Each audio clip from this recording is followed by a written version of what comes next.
What's happening, ladies and gentlemen? Welcome to another stream. I'm back again. Hope you all having a fabulous December.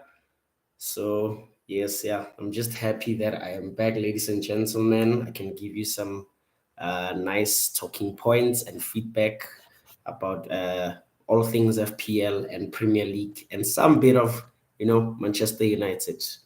So, yes, without further ado, should I say, let's get into it, ladies and gentlemen. I'm sure you have noticed that it's been a couple of game weeks that I've missed, so maybe I've lost, that bit of know-how of how to do this. But I'm here again, and I'm just gonna be freestyling as always. I am prepared. I have prepared nothing, I should say. So yeah, I'm gonna share my screen and hopefully there is no internet issues today and we get to talk about all things football, man. 19 minutes before deadline. For the benefit of those who are going to be listening to this backward or in the future, the timestamp is 12:42 on the 21st of December 2024. So yeah, last week I actually got 61 points, which was pretty decent for me. I'm just happy that I have maintained a better ranking. I can confidently say this is my best start to a season. So hopefully I will get my best finish to a season. I'm hoping to actually, to win it like everyone else, but the minimum should be 32,000 in the world. So yeah, I got 61 points as I said. Dean Henderson with the 2-pointer. He's just gonna be here until I play my wild card. So at least I don't have my wild. I still have my wild card in my back pocket. So hopefully it will come in handy for me since we get another wild card in the second half of the season. So the Premier League is 38 games a season, or a team plays 38 games home and away. So we are in game week 17 or just before game week 17. So there's 3 more game weeks. So I have 3 more weeks in order to play my first wild card. I think over 90% of managers right now have played their first wild card. So I'm hoping that in essence, I have 2 wild cards in one half a season because I'm going to play just before game week 19. That's the last week we can play it. So I'm hoping that I have at least a wild card for half the games of the second half of the season. So yeah, hopefully that will help me propel up the rankings. But being 344,000 in the whole world, I'll take that, man. I'll take that. I had a terrible game week, actually. I think that was game week 15. Yeah, I didn't stream then. I don't know why I captained Saka. I know it's easier in hindsight. I should have captained Cole Palmer, but I tried to be different. And yeah, I don't want to be different for the sake of it, man. Cole Palmer was staring me in the eye. I knew his effective ownership will be higher than Saka, because remember that's when Liverpool didn't play Everton. The game got postponed, but that's good news for us that have triple captain. So Liverpool will have a double game week. Rumors are that the double game week will be between game week 24 and game week 25. So it'll be Liverpool at away to Bournemouth and away to Everton, or it can be home to Wolves and away to Everton, which are pretty decent fixtures. Remember that the replays of the FA Cup are now scrapped. So we're not going to have as many double game weeks as we would have previous seasons. So playing the chips in a single game week was a good choice, because we didn't know or think that we would have a game postponed, especially if it's weather permitted. I can't remember the last time we've had that in the Premier League. I mean, they have so much good facilities that they can handle the rain and everything. But I think the other time it was the wind. So yeah, I'm just happy that the game is postponed. So this gives me an opportunity to play this will give me an opportunity to play the triple captain on Mo Salah. So yeah, I'm happy for that. I know that in my mini league, a lot of people have played that triple captain. So yeah, hopefully I can gain some points there. Gabriel, he was injured for 2 weeks. I actually thought, Arteta's bluffing like he always does, but there was actually a problem there. But he came back in, got the 9-pointer. Arsenal kept the clean sheet. He got the 3 bonus points. So yeah, he'll stay here. He actually dropped in price and rose again. So yeah, Gabriel will be here even after my wild card, just before the new year. He will be in my team. Lewis Hall with the 15-pointer, 2 assists. I take that. I know there's a lot of controversy, especially on X, on if is it the second assist to Isak? Was it actually an assist, even for a fantasy perspective? Because they have this rules that an assist will be awarded to some to if the assister passes the ball to a target, not necessarily meaning that it has to go directly there, but yeah, to like a target. And Isak was like on the other side of the defender, because the defender deflected it into Isak's path, the intended target actually. Yeah, that's the explanation of it. Like the assister must be passing the ball towards an intended target. If the the deflection deviates away from the intended target, then it's not an assist. So we've had those this season. If you remember Mbumo, I think when he passed it to Shade, but they were Brentford players around the defender there. So that's why it was not given. But I'll take that. I'm not complaining. I'll take that. Virgil van Dijk, I actually brought him in last week on a free transfer for Mikalenko. Disappointing 1-pointer. But yeah, I know Tottenham defense are pretty bad at set pieces. So I'm happy that I have Virgil, as well as they are playing Leicester next week. So that's the money fixture. I'm hoping for a clean sheet plus an attacking return.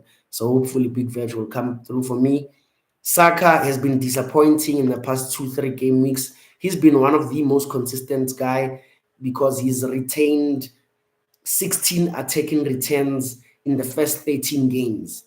But now it's 16 and 16 because he's blanked in his last 3 games. Home to United, away to Fulham, home to Everton.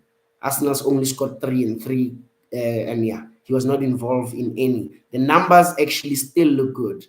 As you know, numbers, guys, if you want to actually look at a player, I'm not a numbers person when I'm supporting a player or a team. But now for FPL, you have to go with the data. Obviously, eye test is important. I'm an eye test person, but data, especially if it's consistent, eventually the returns will come. That's what I believe. Because he had 0.89 expected goals against Everton. Okay, against Fulham, it was 0.20, and against Man United it's 0.29, which are not good numbers. But before that, he had 1.98. I know that this is hiked by a penalty as well. He did get penalty. He's much more of an assist threat than he is a goal threat, actually, to be fair. But yeah, he'll stay in my team, Arsenal. I mean, Bukayo Saka. Kopama, I'm still mad that I didn't captain him against Spurs, but what can I do? I can't look back. I have to look forward. He's playing Everton this week. He's a good captaincy choice, but for me, you will see who's my captain. Martin Odegaard, an absolutely disaster for me. I sold Mbumo for him just before game week 14. He had returned three attacking returns in 3 games leading up to when I brought him in my team, and he absolutely did nothing for me, if I'm being fair, Martin Odegaard. But yeah, like I'll keep him. I'm gonna keep him because these next 2 fixtures are good as well. That's why I brought him in. Obviously, I'm gonna sell him in 19 just before the wild card, I think. But I like the Palace fixture and the Ipswich fixture. For me, I actually like the Palace game. That's a Martin Odegaard, game where Arsenal probably will nick it tight. Then he gets the goal. Yeah, hopefully.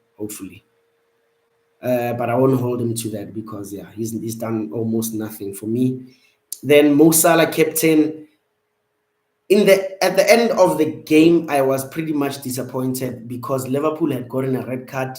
Mo Salah only had the assist, but yeah, they got a red card first 20 minutes, I think. So for him to outscore Palmer, yeah, it just says a lot. And I'm still disappointed because he had an opportunity there at the end. If Luis Diaz could put him through, he could have gotten 14 pointer, even with 10 men. So the guy is yeah, man. I just regret why not having him earlier. If I'm being honest, this season especially, I stuck patience to Haaland, but yeah, it didn't pay off. You can have both, but I don't see the point of having Haaland because you can have Isak in the place of Haaland and you can use the money elsewhere.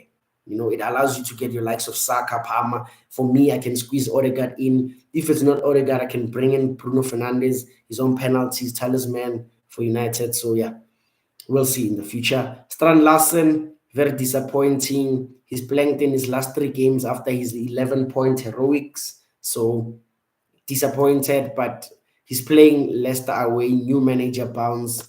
And I was hoping that Cunha would get suspended so Larsen can have the points to himself, but doesn't look like Cunha will get the ban in time ahead of tomorrow's game. So yeah, I will stick with Strand Larsen for now. João Pedro, an absolute disappointment as well. He's just gotten me money because I bought him at 5.5.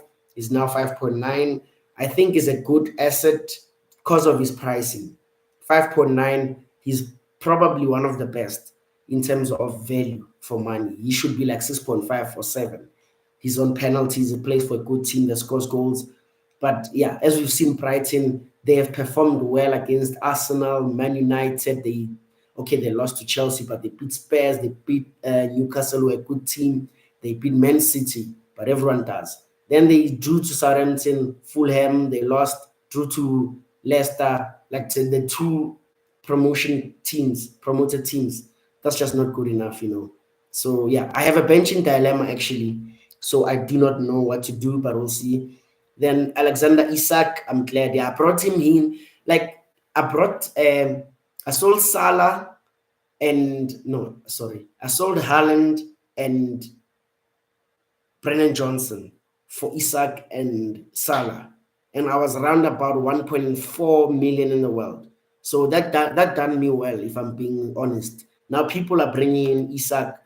He scored 3 in his last 3 with 2 assists as well. So that's 5 returns in his last 3 games. He's on form. He's playing Ipswich away. He's playing a vulnerable Aston Villa at home, and he's playing Man United. So the fixtures are good in the short term for me, especially for an attacking point of view. In terms of Lewis Hall, it might be a bit shaky because I expect Newcastle to concede a fair few goals there. But yeah, Isak long term, even in my wild card, I think I'm going to keep him.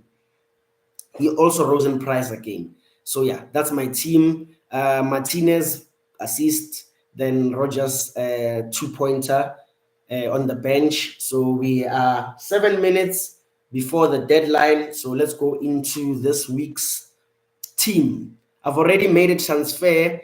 As I have told you, or for those who have been watching me since the start of the season, I've tried to play patient this season, make transfers, especially just before the deadline while I have more information rather than chase the money. But I'm going to need every cent now because I'm going to be playing the wild card. I need every bit of cent. So past 2 weeks, I've made early transfers, but they've paid out. So it looks, you never know. But yeah, I've brought in aMAD this week and I sold Morgan Rogers. That's just a short-term look in because I'm going to be playing the wild card in Gameweek 19. So yeah, quickly take you through my team. Henderson, I'm expecting him to concede. He was actually on for a clean sheet last week until Palace somehow conceded a very bizarre on goal by Mark Gay. You see, yeah, but it's okay. I'm going to sell him on my wild card. But am I supposed to sell him with these brilliant fixtures now? Because I've enjoyed having him in those tough fixtures. So now, after the Arsenal game, they have a sea of green by Chelsea. sea of green. So yeah, Crystal Palace I want to watch. So then in defense, I have Gabriel, Martinez, and Virgil van Dijk. Midfield five of Saka, Palmer, Odegaard, captain, Egyptian king, Tottenham. For me, yeah, they beat us, but their defense with Archie Gray and Ragu Dragusin, I think there's goals there for Mo Salah. I think there's a lot of goals for Mo Salah. So for me, I'm not even going to overthink it. Captain Mo Salah. Then aMAD Diallo. There is a curse that the most transferred player in has never scored after being the most transferred in that particular game week. So what does it say? It means that aMAD will 100% not return this week. It's a 100% 2-pointer. That's how it normally is. So, but yeah, he's gained 0.3 for me. As soon as he scored a brace against Man City, I bought him straight away. So I've gained 0.2. Again, 0.2 on him. So yeah, he's just a 5 million uh, defender, so a midfielder. So I don't have your expectations too high. He's 5 million, so don't expect him to return as he has been. That's just my advice to people. He's been returning very well. He's got 1, 2, 3, 4, 5, 6 assists in his last 6 games, and he scored again in the. So it's 7 and 6. He can't keep this up. He can't keep this up, but hopefully he can do something for me. Then my dilemma is who to play, guys. Strand Larsen or João Pedro. There's 4 minutes left before the deadline, so anyone can tell me in the chat, who should I play? Both disappointing. I have a feeling that as much as João Pedro has been disappointing, this is where he will get his brace and I have him on the bench. But yeah, I'm playing the fixture when they are playing Leicester, man. Leicester's defense is appalling. Yeah, very much appalling, man. So I know I'm going to regret this, but what can I do? This is why I like to have 7 attackers instead of 8, because you get a headache if they're all fit. Also, I have a benching dilemma on defense. Do I play Lewis Hall or do I play Lisandro Martinez? What do I do? Because I think Lewis Hall, even if I think both teams will concede, but Lewis Hall is on set pieces. So maybe I should just play Lewis Hall ahead of Martinez, guys. Yeah, I'm also confused with that. But yeah, I think I'll leave as is. I've slept on this. I don't want to make a last minute regret. I think I'll regret more if I change this now and the outcome works the other way around than me leaving it like this, then Pedro and Wall return. But what can I say? They're on my bench at least. Maybe someone might be ill or injured and they can come in. So bench on the points don't necessarily mean the end of the world. So yeah, that's my team, ladies and gentlemen. I'm locked in. I will go through the fixtures as always, predictions, maybe take you through my mini league, with my friends in there, and yeah. So for now, I think I'll just have to open another screen because once the deadline goes, I can't do that. Yes, I'll just do that for now. Then let's look at pictures. Actually, let me go on Twitter to see if there are any news